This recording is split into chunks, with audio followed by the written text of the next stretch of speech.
Sir ஊழல் பண்ணுறது இந்த அரசியல்வாதிகளை அடிச்சுக்கிறதுக்கு எவனுமே இல்லை அப்படின்னு சொல்லி நமக்கெல்லாம் ஒரு நினப்பு இருக்குது. ஆனால் உண்மையிலே அவங்கெல்லாம் அப்ராடி சார், பாவப்பட்ட ஜென்மம். பண்ண தெரியாமல் பண்ணிக்கிட்டு மாட்டிக்கிட்டு கடைசியில் அடித்ததையெல்லாம் கொடுத்துட்டு போயிடுவாங்க. ஏதோ ஒரு வகையில் இழந்துருவாங்க எல்லாருக்கும். ஆனால் எவனுக்கும் தெரியாமல், யாரும் பிடிக்காமல், கண்டுபிடிச்சாலும் அவனை எதுவும் பண்ண முடியாமல் தைரியமாக தௌலத்தை கெத்த காலரை தூக்கிட்டு சுற்றுற இன்னொரு குரூப்பு ஊருக்குள்ளே இருக்குது.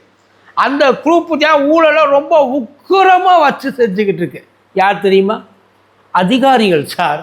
நிஜமா இந்த அரசியல்வாதிகள் செய்கிற ஊழலுக்கு அதிகாரிகள் சாட்சி சொன்னால் போதும், சோழி முடிஞ்சு. அதோட மொத்தமாக உருவிட்டு விட்டுருவாங்க, ஆளை தூக்கிடுவாங்கன்னு வைக்கல.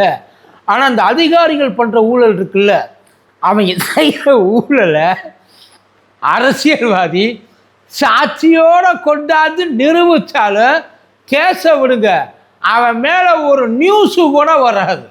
நெசமா சார், அவங்கள ஒன்றுமே பண்ண முடியாது. பெஸ்ட்டு எக்ஸாம்பிள் நம்ம என்எல்சி இருக்குல்ல, நெய்வேலி அனல் மின் நிலையம், அதோட டைரக்டர் இயக்குனர் அவர் பேர் பிரசன்னகுமார் மோட்டுப்பள்ளின்னு பேர். இப்போலேருந்து அவரை நம்ம மோட்டு பட்லுன்னு கூப்பிட்றோம். செல்ல பேர், வேறு எதுவும் இல்லை, ஜாலியாக இருக்குன்றதுக்காக. அந்த மோட்டுப்பட்டில் என்ன பண்ணியிருக்கு, இதில் ஒடிசாவில் தலிபுரான்ற ஒரு இடம், அதில் அனல் மின் நிலையம் அமைக்கிறதுக்கு அரசாங்கம் பர்மிஷன் கொடுத்துருக்கு, மத்திய அரசாங்கம் பர்மிஷன் கொடுத்துருக்கு. சார் எப்பயுமே ஒரு இடத்துல அனல் மின் நிலையம் அமைக்கிற அந்த என்ன பண்ணுவாங்க, அது அங்கே வீடெல்லாம் இருக்க மக்கள்லாம் இருப்பாங்கல்ல, அவங்களுக்கு ஏதாச்சும் வசதி பண்ணி கொடுக்கணும். அப்படி அவங்களுக்கு வீடு கட்டி கொடுக்கறதுக்கு ஒரு 130 கோடி ரூபா அளவில் ஒரு டெண்டரை விட்டுருக்காங்க. டெண்டரை விட்டு அது 130 கோடி ரூபாய் டெண்டரு ஆயிடுச்சு. அது ஆரம்பத்தில் அதுதான் விலை. டெண்டரை முடிச்சுட்டு இவங்க அடிக்கல் நாட்டை போய் வீடை கட்ட ஆரம்பிக்கிற நேரத்தில் பத்தாது, இதெல்லாம் எங்களுக்கு செட் ஆகாது, கூட கொஞ்சம் கொடுத்தா தான் வேலை பார்ப்பேன் அப்படின்னு சொல்லி டெண்டர் எதுக்காக விடுறது, இருக்கிறதுல எவன் கம்மியான பட்ஜெட்டில் நல்ல ப்ராஜெக்டாக பண்ணி தருவேன் அப்படின்றதுக்காக தான் டெண்டர் விடுறது. இந்த சேர்மன் என்ன பண்ணியிருக்காப்புல, எனக்கும் அவங்க சொல்கிறது சரியாக தான் படுது, 30% தூக்கி விட்டுரு, அதான் அந்த வீடு கட்டுவாங்கல்ல அதில் அந்த 30% தூக்கி விட்டுரு. எவன் காசு யாருக்கு போகுது? அவங்களுக்கு போகுது. நியாயமாக என்ன பண்ணணும், ஒரு மனுஷன் நீங்கள் கேட்குறது 1 ரூபா 2 ரூபா இல்லைனா 50 கோடி ரூபா எக்ஸ்ட்ரா கேட்குற, பாதிக்கு பாதி கேட்குற, இது சரிப்பட்டு வராது. நீ என்ன பண்ணு, டெண்டரை கேன்சல் பண்ணு. டெண்டரை கேன்சல் கூட பண்ணலாம். ஆனால் அவர் என்ன பண்ணுறாப்புல, வாக்கு கொடுத்துட்டு உங்களுக்கு நீ தான் பண்ணுறேன்னு வாக்கு கொடுத்து, அதாவது 30% கொண்டு போய் கொடுத்துரு. 30% கொடுத்து இப்போ அவங்களும் அது ஒரு ஹைதராபாத்தில் இருக்க ஒரு கம்பெனி, ஆர்பிஎஸ்ன்னு சொல்லிட்டு ஒரு கம்பெனின்னு நினைக்கிறேன், அந்த கம்பெனிக்கு கொடுத்துட்டாங்க, முடிஞ்சு வச்சு. இதில் அந்த நெய்வேலி அனல் மின் நிலையத்தில் வேலை பார்ப்பாங்கள்ல, அவங்களுக்கு எப்பயுமே இந்த அப்பார்ட்மெண்ட்டு, நம்ம இந்த ஹவுசிங் போர்டு மாதிரி கட்டி கொடுப்பாங்கன்னு வைக்கல, அதுக்கு ஒரு 600 வீடு ப்ராஜெக்ட் ஆகிருக்கு. அந்த 600 வீடுக்கு 192 கோடி ரூபா மதிப்பை அங்கே அந்த இதில் என்எல்சியில் இருக்குல்ல, அங்கே இருக்கிற அந்த டெக்னிக்கல் டீம் கொடுத்துருக்கு. இவ்வளோ தப்பா ஆகும், நீ பயங்கரமாக லக்ஸூரியாக இருக்கணும்னால இந்த 192 கோடி ரூபாயில் கட்டிப்பிடலாம் அப்படின்னு சொல்லி கொடுத்துருக்கு. அவர் என்ன பண்ணியிருக்காரு, அதை எடுத்துக்கிட்டு என் எம்ப்ளாயி ஆஃப்டர் ஆல் 192 கோடி ரூபாய், அது எனக்கு அவமானம், போயிட்டு மைன்ஸில் இருக்க இன்னும் ஒரு கமிட்டியை போட்டு மைன்ஸில் இருக்க அவங்கள கூப்பிட்டு வச்சு, சார் இதை பாருங்கள், எனக்கு என்னமோ இந்த கவுண்டிங் இந்த நம்பர் என்னை ரொம்ப அவமானப்படுத்துகிற மாதிரி இருக்குது, இதை கொஞ்சம் நல்ல தரமாக இன்னும் கொஞ்சம் ஏற்றி ஏதாச்சும் கட்ட முடியுமான்னு பாருங்களேன் அப்படின்னு சொல்லி கமிட்டி அமைச்சிருக்காப்புல. ஒரு கமிட்டியை போட்டிருக்காரு, அவங்க ஒத்துழைக்க மாட்டேன்ட்டாங்க, வேண்டாம்ப்பா இதுவே நல்லா தாண்டா இருக்குது. 2வது கமிட்டியை போட்டிருக்காங்க, அவங்க இப்போ இதுக்கு என்ன குறைச்சேன்னு சொல்லி எனக்கு கமிட்டியை போட்டு இங்கே உட்காந்துருக்குன்ட்டாங்க. 3வது ஒரு கமிட்டியை போட்டு, ஆமாம் பாஸ் நீங்கள் சொல்கிறது தான் சரி, இது ரொம்ப கம்மியாக இருக்குது, இது என்எல்சி அவமானப்படுத்துகிற மாதிரி இருக்குது, இப்படி வேலை பார்க்குறவங்க நாட்டுக்காக உழைக்கிறவங்களுக்கு வெறும் 192 கோடி ரூபா கட்டுவாங்க, 533 கோடி நான் போடுறேன் பாஸ், நீங்கள் சொல்கிறது தான் சரி, 533 கோடிக்கு சைன் பண்ணிட்டாங்க. எதுக்கு? 192 கோடி ரூபாய்க்கு அப்ரூவ் ஆனதை அப்படியே 3 மடங்காக ஏற்றி 600 வீடு 533 கோடி. இப்போ இதை கொடுக்கணும். இந்த 533 கோடியை நேரடியாக டீல் பண்ண மாட்டாங்க. என்ன பண்ணுவாங்கன்னா, அவங்களுக்குன்னு சொல்லிட்டு ஒரு ப்ரொசீஜர் இருக்குது. இப்போ நம்ம எப்படி ஒரு இந்த இது கூப்பிட்டு வச்சு இந்த கன்சல்டிங் கவுன்சிலிங்லாம் பண்ணுறான், அந்த மாதிரி இந்த வேலையை பார்க்கறதுக்கு யாராச்சும் ஒருத்தர் நமக்கு வேலை பார்ப்பாங்க, கன்சல்டிங். அதுக்கு ஹைட்ஸ்ன்னு சொல்லிட்டு ஒரு கன்சல்டிங் நிறுவனம் இருக்குது. ஜென்ரலாக என்னென்னா இந்த மாதிரி இந்த டெண்டரை வந்து விடுறதுக்காக ஒரு டெண்டர் விடுவாங்க, கன்சல்டிங் ஃபிர்ம் வைப்பாங்க. அந்த கன்சல்டிங் அந்த இதை கொண்டு உள்ளே வர்றதுக்கு, அதான் இவங்க தான் கன்சல்டிங் பண்ணுறதுக்கு ஒரு டெண்டர் விடணும் நியாயமா. ஏன்னா கவர்மெண்ட், சென்ட்ரல் கவர்மெண்ட்டில் ஒரு 7-8 பேர் இருக்காங்களாம் இந்த மாதிரி கன்சல்டிங் பண்ணுறதுக்காகவே. ஏன்னா இப்போ அந்த கன்சல்டிங் பண்ணுற அந்த கம்பெனிக்கு இவங்க ஒரு சர்வீஸ் சார்ஜை ஒன்று அழணும், ஒரு 5%, 10%.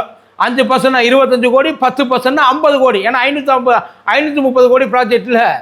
அதனால் அதை கொடுக்கறதுக்காக இதை டெண்டரே இல்லாமல் சாரு நேரடியாக நாமினேட் பண்ணி பத்திரிக்கையை வச்சு வர சொல்லியிருக்காப்புல. வாங்க நீங்கள் வந்து செஞ்சீங்கன்னா தான் எனக்கு நாட்டில் வேறு எவன் மேலேயும் நம்பிக்கையே இல்லை, உங்கள் மேலே தான். ஏன்னா நம்ம பிள்ளைய வேலை பார்க்குது, நாளைக்கு பிள்ளைக்கு வந்து என்னடா இப்படி கொண்டாந்து தள்ளிட்டானேன்னு சொல்லி என் மேலே பழியை போட்டக்கூடாது இல்லையா. அதனால தான் உங்களை கூப்பிட்டு, உங்கள் மேலே எனக்கு முழு நம்பிக்கை இருக்குது, கரெக்டாக பண்ணிடுவீங்கல்ல அப்படின்னு சொல்லி ஆளை கூப்பிட்டு வச்சு கன்சல்டிங் ஃபிர்ம் இப்போ என்ன பண்ணியிருக்காங்க, 600 வீட்டுக்கு பிளான் போட்டதுக்கு இது 300 வீடு தான் போட்டிருக்காங்க. 300 வீடு தான் போட்டிருக்காங்க. இது வந்து 600 வீடு இல்லை, 300 வீடு, 533 கோடி. எனக்கு தெரிஞ்சு காசா கிராண்டு, அப்புறம் இவங்க இந்த நம்ம இவர் இருக்கார்ல, ஐயோ அவர் பேர் மறந்துச்சு, அடிக்கடி நிறைய நம்ம ஊருக்காருங்க, இப்போ கூட எம்எல்ஏ தோற்று போயிட்டாப்புல இல்லை, சரி ரைட், அவர் இந்த மாதிரி பெரிய பெரிய பில்டிங் பிரிகேடு கூட இப்படிலாம் கட்ட மாட்டான். நெசமா சார், வெறும் 300 வீடு 550 கோடி ரூபா, பிரிகேடு கூட இப்படி கட்ட மாட்டான். இந்த சதுப்பு நிலத்தில் ஒன்று கட்டுறதா பிளான் போட்டுருந்தாங்கல்ல, அவன் கூட இப்படி கட்ட மாட்டான். கூப்பிட்டு வச்சு அதையும் கொடுத்துருக்காங்க சார். இது இல்லாமல் ஊபியில் ஒரு இடத்துல அனல் மின் நிலையம் போடுறதுக்கு, கட்டம்பூர்னு நினைக்கிறேன், அனல் மின் நிலையம் போடுறதுக்கு அங்கே வந்து 2016 கிட்டத்தட்ட 16,000 கோடி ரூபாய்க்கு அப்ரூவல் வாங்கியிருக்கு என்எல்சி. அதில் நம்ம ஊரை சேர்ந்த பிஜிஆர் இருக்குல்ல, பிஜிஆர் எனர்ஜி, அந்த பிஜிஆர் எனர்ஜி தான் வந்து டிசைன் போட்டு கொடுக்கணும். 16,000 கோடியில் 750 கோடி ரூபா டிசைனுக்கு வித்தவுட் கேரண்டி கொடுத்துருக்காங்க. நியாயமாக அவங்க 16 ஆரம்பித்ததை 2020 கொண்டாந்து முடிக்கணும், முடித்து மக்களுக்கு கரண்ட்டை கொடுக்கணும். இன்னமும் ஓட்டிக்கிட்டு இருக்காங்க. 2016 ஆரம்பிச்சது இந்த லட்சணம். இதில் மாதம் 2 கோடி ரூபா பிஜிஆர் எனர்ஜி எம்ப்ளாய்க்கு என்எல்சி கொடுக்கணும். அவன் கொடுக்க முடியாது, அவன் என்னால் இது பண்ண முடியலைன்ட்டு. பண்ண முடியாதவனை எதுக்கடா பக்கத்தில் வச்சுருக்க? இது பரவாயில்ல சார், நம்ம நெய்வேலி இருக்குல்ல, நினச்சி வர 10 வருஷமாக டிசைன் பண்ணிகிட்டு இருக்காங்க, அது முடியலை. நம்ம நெய்வேலியில் 50 வருஷமாச்சு. அதை இனிமேல் கண்டம் பண்ணி ஸ்கிராப்புக்கு தூக்கி போடணும். ஸ்கிராப்புக்கு போடுறத குஜராத் கம்பெனி பிரியா ப்ளூஸ்ன்னு சொல்லிட்டு ஒரு கம்பெனி, அவங்களுக்கு டெண்டர் கொடுத்துருக்காங்க 600 கோடி ரூபா என்எல்சிக்கு அவங்க கொடுக்கணும். அதான் இந்த ஸ்கிராப் எல்லாம் எடுத்து எனக்கு வந்து 12 தவணைலாம் நீ கொடுக்கணும்னு சொல்லி ப்ராஜெக்ட் 3 மாதம். ஆனால் இப்போயோட 7 மாதம் ஆகும். அவங்க வெறும் 150 கோடி ரூபா தான் கொடுத்துருக்குறாங்க. பேலன்ஸு என்னாச்சு, எங்கே போச்சு, யார் வாயில் போச்சுன்னு தெரியல. இத்தனைக்கும் அவங்களுக்கு 200 கோடி ரூபா ஃபைனை கலெக்ட் பண்ணுன்னு சொல்லி இன்னொரு 6 வேற வந்துருச்சு. என்னடா நினச்சிக்கிட்டு இருக்கேன்ட்டு. ஆனால் அத்தை கூட தொட்டாமல் இருக்காங்க சார். இது அத்தனையும் ஒரு மனுஷன் கொண்டு போய், அதை ஒரு தனிப்பட்ட மனுஷன் கொண்டு போய் சிபிஐயில் சொல்லியிருக்காரு, ஐயா இவ்வளவு நடக்குது, எல்லாத்துக்கும் ஆதாரம் இருக்குது, இவங்க செஞ்ச அத்தனை கோல்மாலுக்கு என்கிட்ட கோப்புகள் இருக்குது, தயவு செய்து இதுக்கு ஏதாச்சும் ஆக்ஷன் எடுக்குன்னா சிபிஐ சரி அந்த ஓரமாக வச்சுட்டு திரும்பி பார்க்காம ஓடி போயிருக்கு. கண்டுக்கவே இல்லையா. ஹைகோர்ட்டுக்கு போயிருக்காரு. ஹைகோர்ட்டுக்கு போனால் ஹைகோர்ட்டில் இதெல்லாம் பார்த்துட்டு, ஆமாண்டா இந்த ஆள் சொல்கிறதெல்லாம் உண்மைடா, ஏதாச்சும் எந்திரிச்சு போய் பண்ணுங்கடான்னா சிபிஐ அதையும் கண்டுக்கல, தொடவே இல்லை சார்.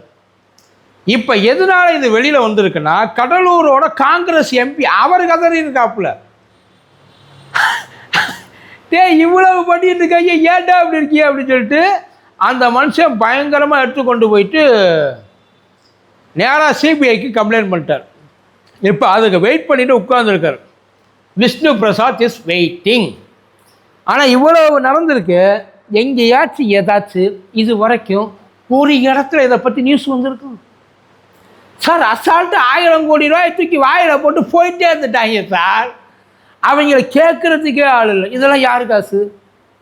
இதெல்லாம் கவர்மெண்ட் சார் இது ஒவ்வொன்றும் அப்ரூவலில் நடக்கிறது. 10 வருஷமாக ஒரு ப்ராஜெக்ட் நகராமல் இருக்குது, டிசைனிங்லேயே செத்து போயிருக்கு. இப்போ இந்த ப்ராஜெக்டை எங்கே கொண்டு போய் வைக்கிறது? யோசிச்சு பாருங்களேன்.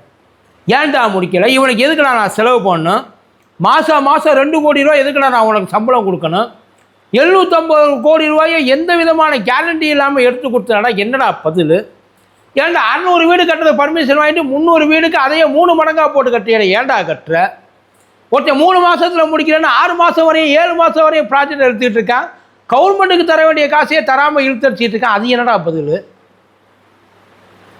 எதாச்சும் ஒரு வார்த்தை எங்கேயாச்சும் இதெல்லாம் யாருக்கும் தெரியாமல் யாரும் என்ன பண்ண முடியும் அப்படின்ற ஒரு நினப்பு. இப்போ சொல்லுங்க, ஊழல் பண்ணுறதுல பாவப்பட்டது அதிகாரிகளா அரசியல்வாதி?